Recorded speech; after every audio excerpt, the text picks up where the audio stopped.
Good afternoon. A bombshell announcement from Ottawa today. The Trudeau government is nationalizing the Trans Mountain pipeline. With just a couple of days until a deadline on the project, the government has announced it will buy the pipeline for $4.5 billion. The dispute that's arisen between Alberta and British Columbia cannot be allowed to fester in our country, especially not when the resulting impasse threatens both the livelihood of thousands of workers and Canada's solid reputation as a good place to invest.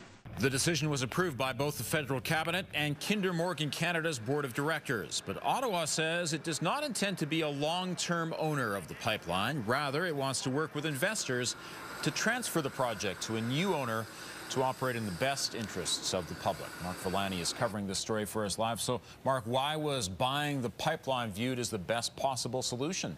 Well, Ian, Finance Minister Bill Morneau says it was the best way to get construction back up and running and go ahead with the original plan to twin the pipeline this summer while the sale's finalized. Morneau hinted there would be additional costs, but says they will be offset by the revenue generated by the pipeline itself.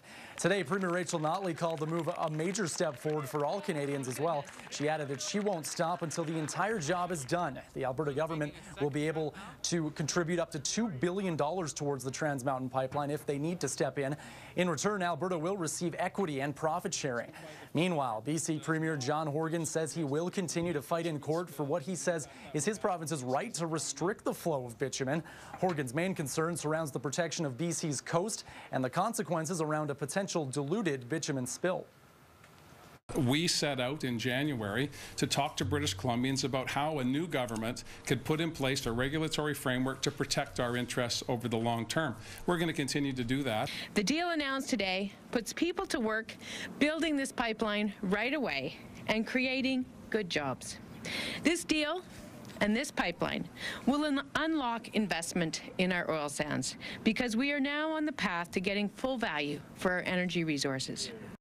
Meanwhile, the criticism over this deal continues. Many Conservative analysts on Twitter saying the private sector has no confidence in the Liberal government. Green Party leader Elizabeth May adding that Kinder Morgan is laughing all the way to the bank.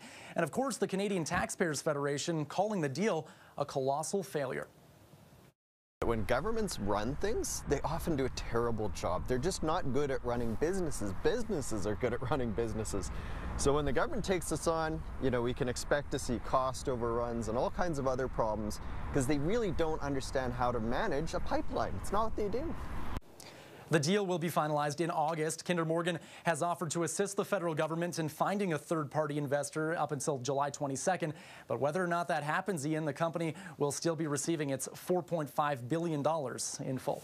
A lot of taxpayers' coin. Thanks very much, Mark.